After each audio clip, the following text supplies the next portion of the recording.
What if I told you that the very thing you've spent most of your life chasing social approval isn't just unnecessary, but a prison that keeps you from ever becoming who you truly are?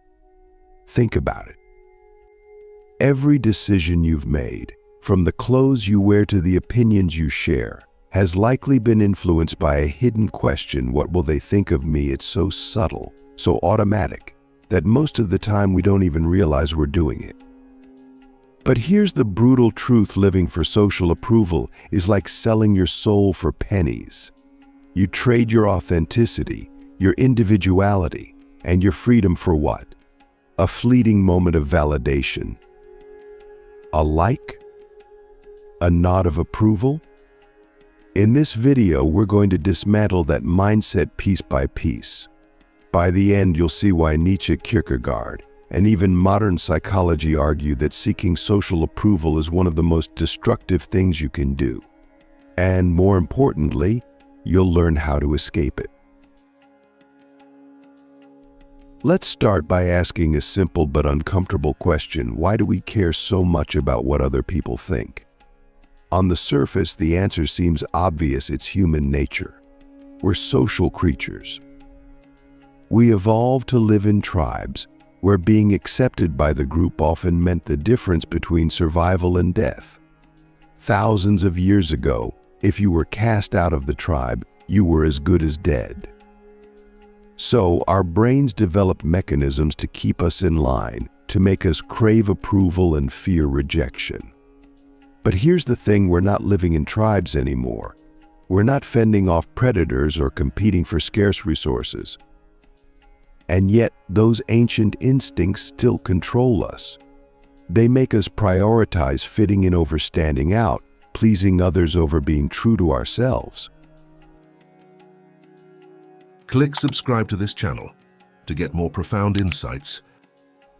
Nietzsche called this the herd mentality. He believed that most people live their lives like sheep, blindly following the norms and expectations of the group.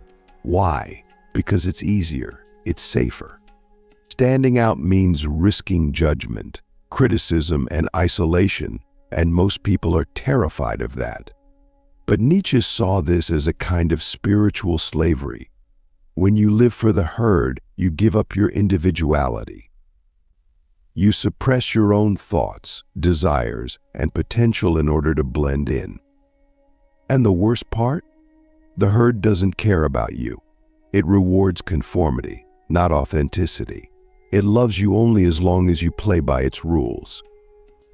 The moment you step out of line, the moment you challenge its expectations, it turns on you. Now, let's get practical. Think about your own life. How many decisions have you made because you were afraid of what people might say if you didn't? Maybe you stayed in a job you hated because it looked prestigious. Maybe you kept quiet in a conversation because you didn't want to sound stupid. Maybe you bought something you couldn't afford because you wanted to impress someone. These decisions might seem small, but over time they add up. They shape the course of your life. And before you know it, you're living a life that isn't even yours. It's a life designed to please others.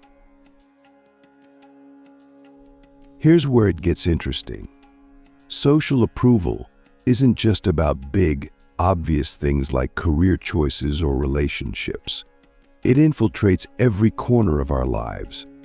Think about social media. Every post, every photo, every comment is carefully curated to project a certain image, to elicit a certain reaction. We measure our worth in likes, shares, and followers, even though we know deep down that these things are meaningless. Why do we do this? Because we've been trained to seek external validation. We've been taught that our value comes from how others see us, not from who we are. And the more we chase this validation, the more we lose touch with ourselves. But here's the paradox: the people who are most admired, most respected, most influential are the ones who don't care about social approval. Think about it. The great thinkers, artists, and leaders throughout history weren't sheep. They were rebels. They challenged the norms of their time. They spoke truths that made people uncomfortable. They lived authentically, even when it came at a cost. Nietzsche called this the path of the Übermensch, or the overman. The Übermensch doesn't seek approval because they don't need it. They create their own values, their own meaning, their own path. They don't follow the herd, they lead it or leave it behind altogether. But let's be honest, rejecting social approval isn't easy. It's terrifying. It means risking rejection, criticism, and loneliness. And yet, it's the only way to truly live. Here's why: when you stop caring about what others think, you free yourself. You stop being a puppet controlled by the strings of other people's opinions. You start making decisions based on what's right for you, not what's expected of you. You start living authentically, and that's where real fulfillment comes from. Let's take a moment to think about this on a deeper level. What is social approval really? It's just a projection. When someone approves or disapproves of you, they're not seeing you, they're seeing their own expectations, their own biases, their own insecurities reflected back at them. Their opinion says more about them than it does about you. And yet, we let these opinions dictate our lives. Why? What are we so afraid of? Rejection, embarrassment, failure. But what if these fears are illusions, just like social approval itself? What if the only thing holding you back is the story you've been told about what matters? Here's a thought experiment. Imagine you're the only person on Earth. There's no one to impress, no one to judge you, no one to validate you. What would you do? How would you live? What choices would you make if there was no one watching? This isn't just a hypothetical question, it's a mirror. It forces you to confront the difference between what you truly want and what you've been conditioned to want. And once you see that difference, you can start making changes. Nietzsche believed that this kind of self-reflection is the first step toward freedom. But freedom isn't just about rejecting the herd, it's about finding your own path. It's about creating a life that is uniquely yours, one that reflects your values, your passions, your truth. This doesn't mean you have to isolate yourself or rebel against everything. It means you have to stop letting others dictate your choices. You have to stop giving away your power. But let's not sugarcoat it. Choosing authenticity over approval is hard.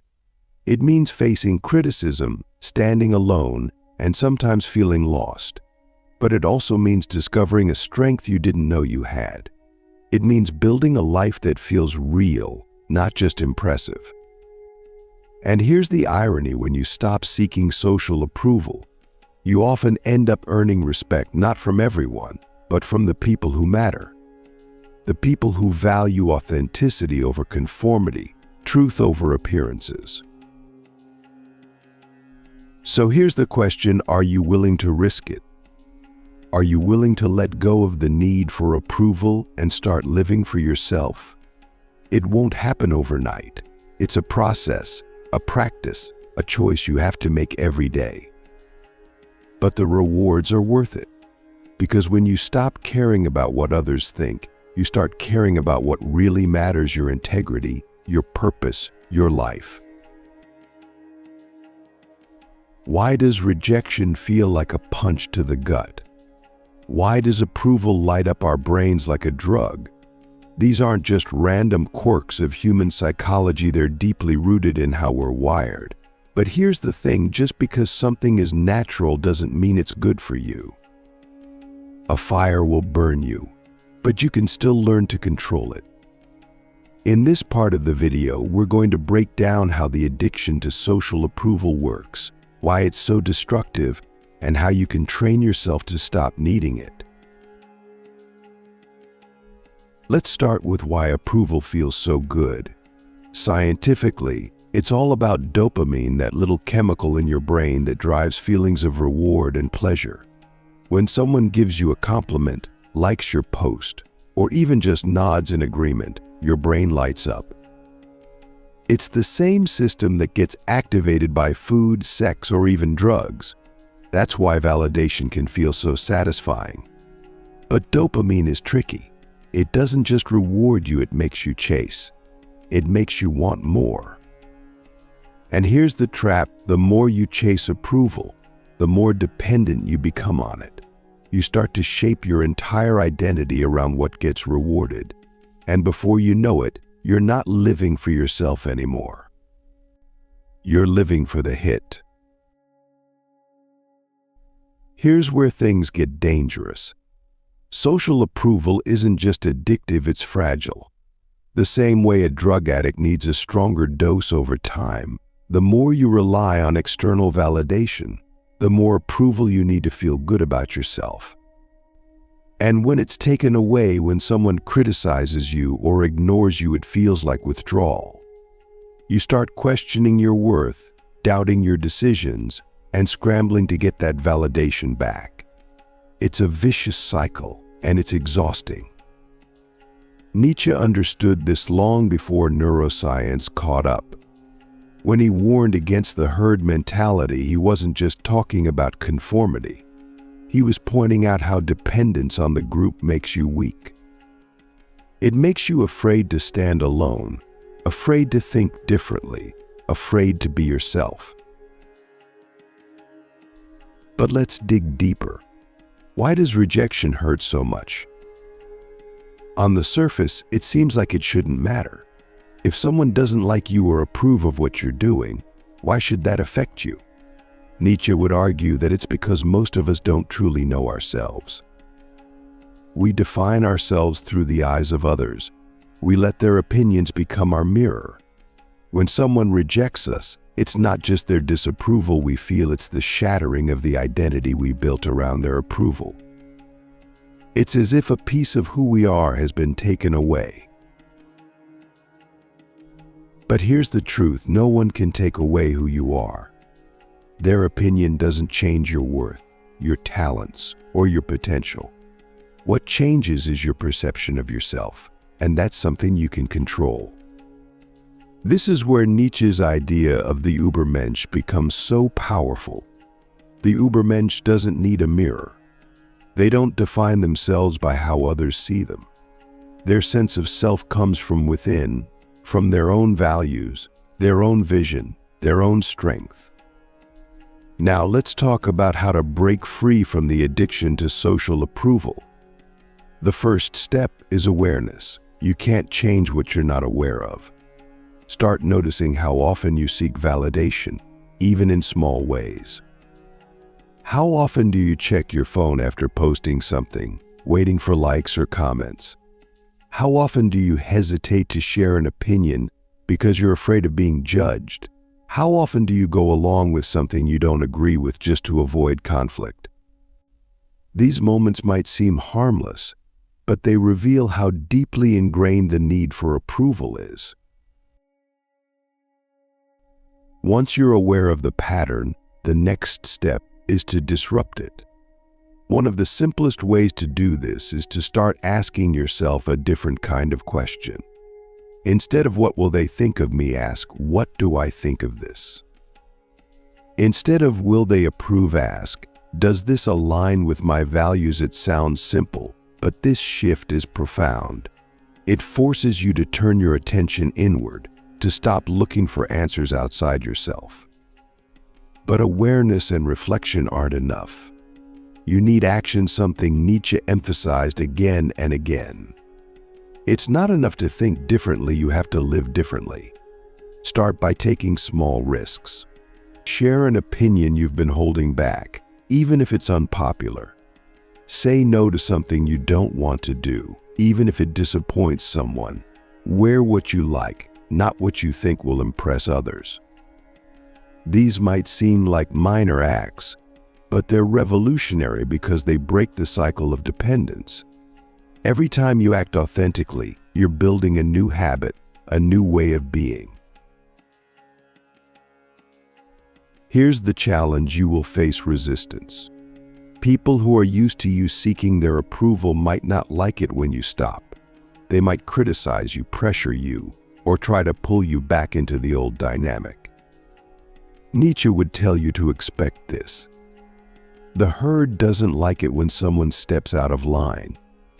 But resistance is a sign that you're growing. It's proof that you're no longer playing by their rules. Let's go even deeper. One of the biggest fears people have about rejecting social approval is the fear of being alone. We think, if I stop trying to please people, will anyone still like me? Will I be left with nothing? But this fear is an illusion. In fact, the opposite is true. When you stop seeking approval, you stop attracting people who only like you for what you can give them. You start attracting people who like you for who you are. And those relationships are far more meaningful. But there's another layer to this. Nietzsche believed that solitude isn't something to fear, it's something to embrace. He saw solitude as a necessary condition for true self-discovery. When you're alone, you're not being influenced by anyone else's expectations or opinions. You're free to think, to reflect, to create. Solitude isn't loneliness, it's freedom. It's the space where you can hear your own voice, where you can reconnect with who you really are. Here's a question to sit with. If no one's opinion mattered, if no one was watching, what kind of life would you create? What would you do differently? How would you spend your time? These aren't just abstract questions. They're a test. They reveal how much of your life is being lived for others and how much is being lived for yourself. Breaking free from social approval isn't just about rejecting others' opinions. It's about reclaiming your power. It's about realizing that your worth doesn't come from how many people like you or agree with you. It comes from your integrity, your courage, your authenticity. Nietzsche called this becoming who you are. It's not about becoming someone new, it's about stripping away everything that isn't you, everything you've been pretending to be in order to fit in. But let's be clear, this isn't an easy path. It's messy, it's uncomfortable. It forces you to confront parts of yourself that you'd rather avoid. But it's also the most liberating thing you can do. Because once you stop needing approval, you're free. Free to think, free to act, free to live.